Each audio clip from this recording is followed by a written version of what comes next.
Some things should never be discovered. Posted by u/languagelover02. Some things are just not meant to be discovered. I was a marine biologist who was the head researcher on a mission to the bottom of the Mariana Trench that no one has ever heard of, and sometimes I reckon it should stay that way. But I am writing this because I don't have much life left in me. I need to get this off of my chest. I need to warn people of what we found down there. I need to let people know what was lost. It has been decades since, and I am the last one left. It has been decades since, and I am the last one left. There were 4 of us who were sent by the government to explore the Mariana Trench, the deepest part of the ocean. Everyone who was going had to specifically agree, as this mission was extremely dangerous. A submarine that could withstand going that far under the ocean's surface was built for us. This submarine was huge. It needed a lot of living space since we would be at sea for days, documenting what we found. We each had our own purpose on this mission. Mine was to document and research any sort of fish that we encountered. Marie was a botanist, and Julian was a geologist. Quinn's job was just to drive the submarine and to be our handyman. I joined this expedition in hopes of making our names known. I was curious as to what lived down there, if there was life at all. The first night during the descent, we were gathered in the middle of the common space, hypothesizing about what we were going to find. An entirely new type of plant, Marie exclaimed. Molten rock, maybe, Julian chimed in. What about an entire ecosystem that has somehow been able to survive? I excitedly asked. Ooh, wouldn't that be something? Quinn said, with a hint of sarcasm. What about an entirely new species? Julian joked. We all laughed at the absurdity of that suggestion. I remember once we had made it down, we cheered. We were one of the very few expeditions that had made it down, and this was a momentous first step towards our new discoveries. This was the dream. The next morning, I was staring out the windows of the submarine for any sign of life. Julian and Marie were bickering at the lab station. They had found an interesting rock with some plant growing on it. By the sound of it, it hadn't occurred to me just how dark and eerie the bottom of the ocean would be. It was almost pitch black except for the small lights at the front for Quinn. There was nothing there. I mean, absolutely nothing. That realization made me anxious and gave me a trickle of dread. We were alone at the bottom of the ocean, thousands of feet away from the mainland, staring through the deep abyss that was the Mariana Trench. We were at the ocean's mercy. I had started to dread that we would find something, as finding nothing was better than a sea monster. I pushed those feelings aside. This was an opportunity of a lifetime, and there were no monsters down here. I saw an ugly anglerfish during the descent down, but that was harmless. We might not even find anything, maybe at most just a plant. The next few days were uneventful. While I was studying a strange fish, or at least what was left of it, that I had recently procured, I remember I called Marie over to my lab table because it looked like she could use some entertaining. Hey, what is it? Marie asked. Just wanted to talk. Look at this deep sea fish. It's just a husk. I exclaimed with wonder. It looks like all its organs have been sucked out. I was trying to find where they would have exited, as it was a strange occurrence. Was there something down here that had that sort of feeding habit? I was intrigued, yet fearful of the answer. She leaned over in amazement as well, and I could tell that she was thinking the same thing I was. Then, not even seconds after, we were thrown off balance because of something hitting the submarine. Quinn, what's happening? I yelled. Guys, you have to see this. I could sense that he was preoccupied with his fascination with something. The rest of us hurried towards the small control center at the front of the ship. What we were met with was a horrific wonder. At the front of the ship, holding a deep-sea creature like a Capri Sun up to its mouth, was a mermaid. Not like ones on TV or in movies, this creature was hideous. It was gray with scaly skin covered in scars around visible bones. Its skin was wrapped around its body so tight that we could see every bone in its awful body. It was completely bald, with daggers for teeth, and a face that looked like it taped an anglerfish's head to its body. The fingers around the now dead fish were black, long, and bony. It had a fin running from its head down past its waist.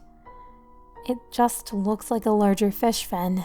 I was looking at it in disgust, amazement, curiosity, and fear, and excitement rolled into one big glob in my chest. I was in disbelief. Had we really discovered an entirely new humanoid species at the bottom of the Mariana Trench? Were there more?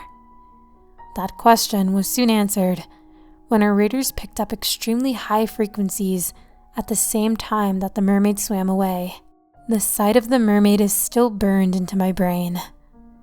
While all of us looked after it in splendor, a realization hit me, one that would mean the end of us. We were not alone anymore.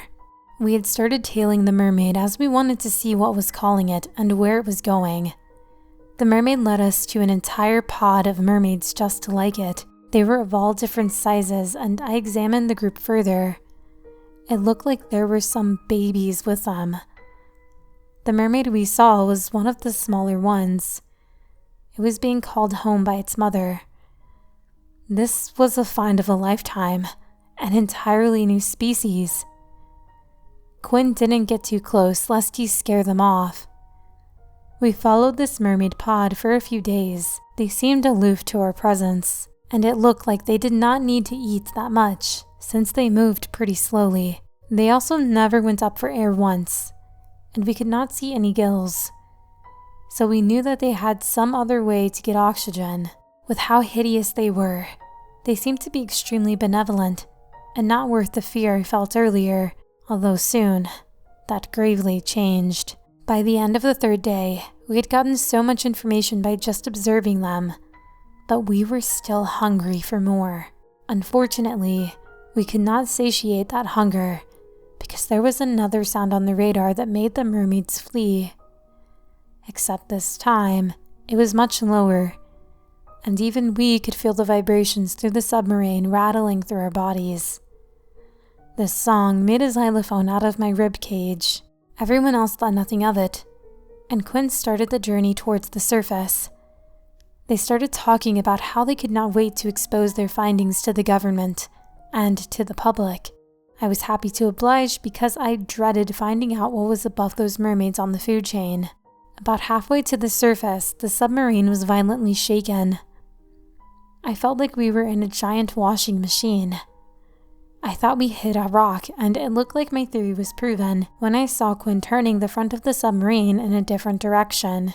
We all ignored it and continued on, relishing in our discoveries.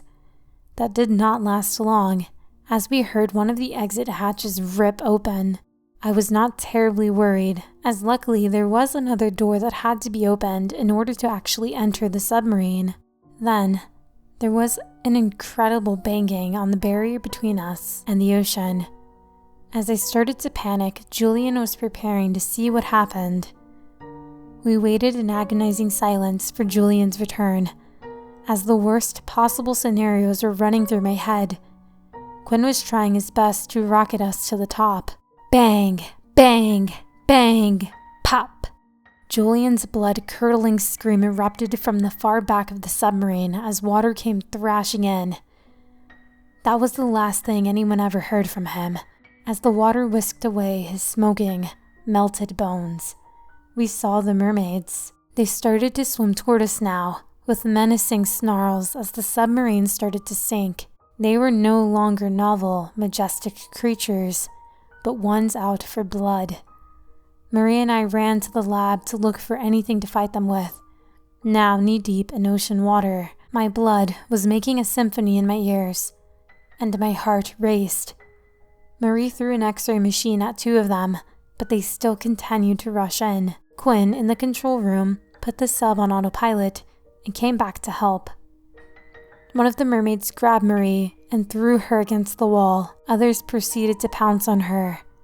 I still hear her screams every time I close my eyes. My heart was threatening to burst out of its cage. Quinn and I ran and took shelter in the control room. Holding the door, that low, bone-rattling sound penetrated the submarine.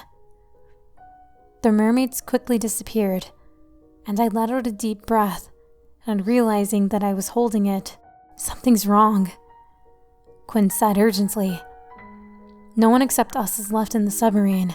As weird as it is, they should have just continued to try and kill us." He was right. We looked at each other with acute awareness of the situation. They weren't attacking us out of nowhere. They were scared. They were trying to escape, and we were in their way. Escaping from what? I wish I never found out. Quinn went to close the entrance hatch to stop the water. Fortunately, the mermaids figured out that this was not a safe place to be relieved of whatever they were running from. I called for an SOS, explaining that we were in danger. We needed to alert the mainland, get help. I was over being in the ocean. We thought that would be the end of the carnage. We feel ourselves start to sink, but not like before.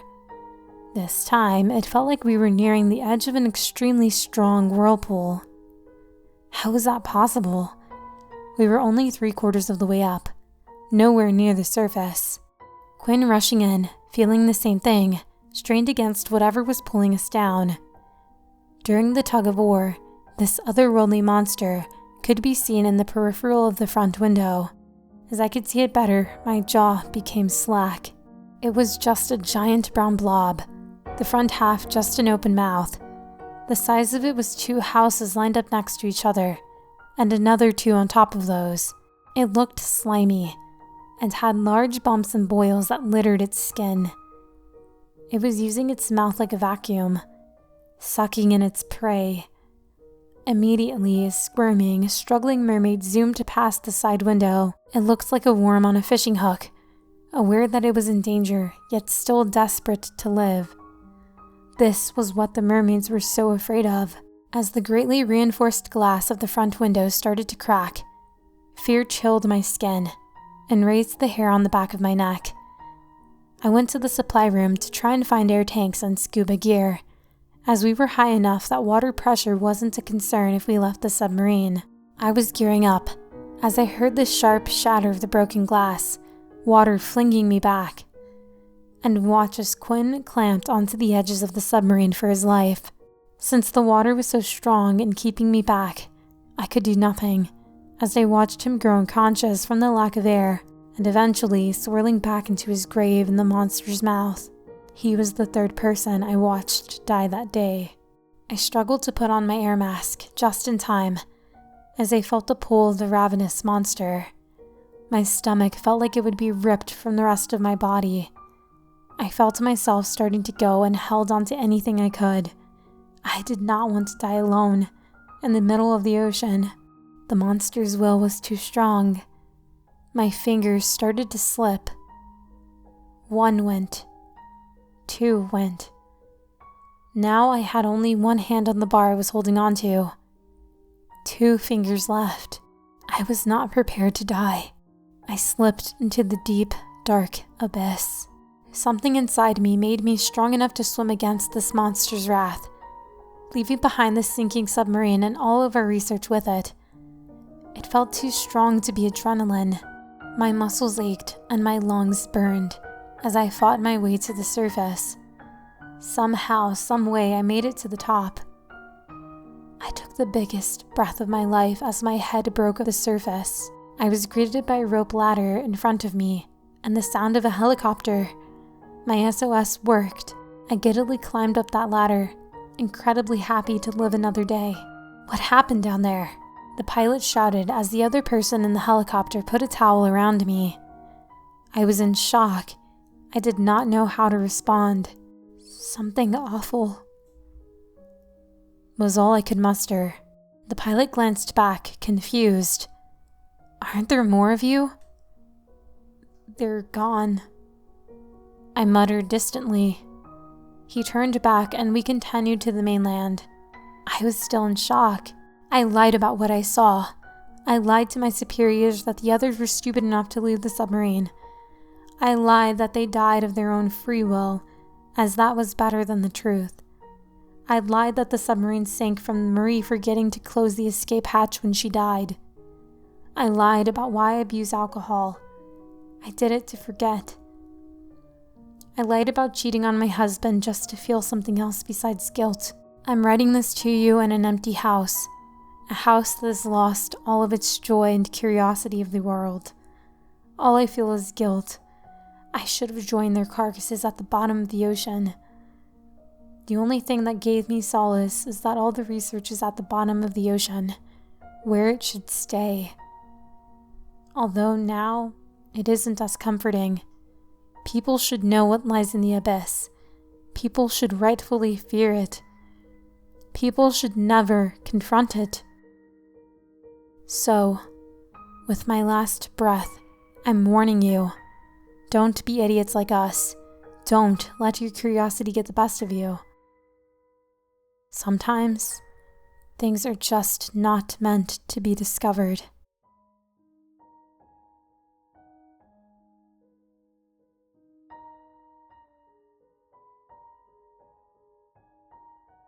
Mermaid for sale.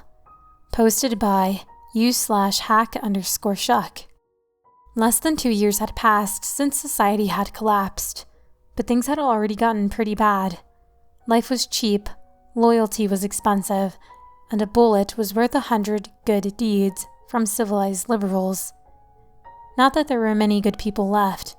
By the time the mermaid was captured by fishermen and taken to the dilapidated swimming pool in the Florida apartment complex, word spread fast, but few believed. Though the few that did, well, they were prepared to travel, with their bodyguards, more like small army, really, with dump trucks piled high with cash. Money still mattered. Bank accounts had all vanished, so cash was king. Through thousands of dead-eyed scarecrows, half-starved, muddied, and bloodied, the rich men passed. Every scarecrow had a weapon. Every scarecrow had used their weapon more than once. There were 3 bidders, from as far away as Australia, trillionaires, the new royalty, fatter than Henry VIII. As these 3 kings approached the dingy little swimming pool, the scarecrows grew fatter, and their eyes still sparkled with something resembling intelligence. Steely fingers gripped AK-47s.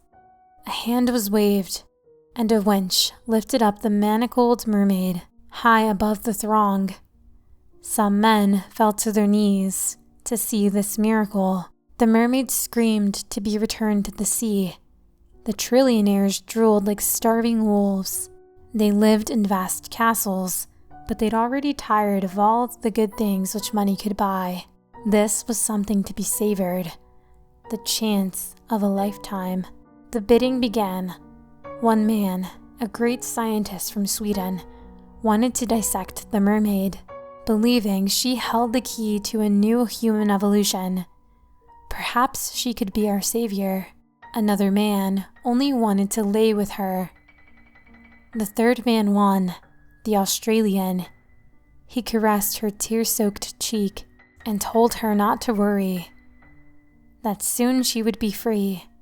He seemed very jolly. Though the mermaid couldn't understand this human language, she smiled. So pure, so trusting, so beautiful, like a child. Some of the scarecrows cried. It seems the mermaid was kindling their dying humanity inside. This was, after all, a wondrous thing which they beheld, a thing of myth before them, flesh and blood, but so much more. It was something from a dream, and none of them had dreamt in a long time. The winning bidder called for gasoline and dry wood, and the mermaid was slowly lowered into the flames until crispy and tender. He left nothing but her bones.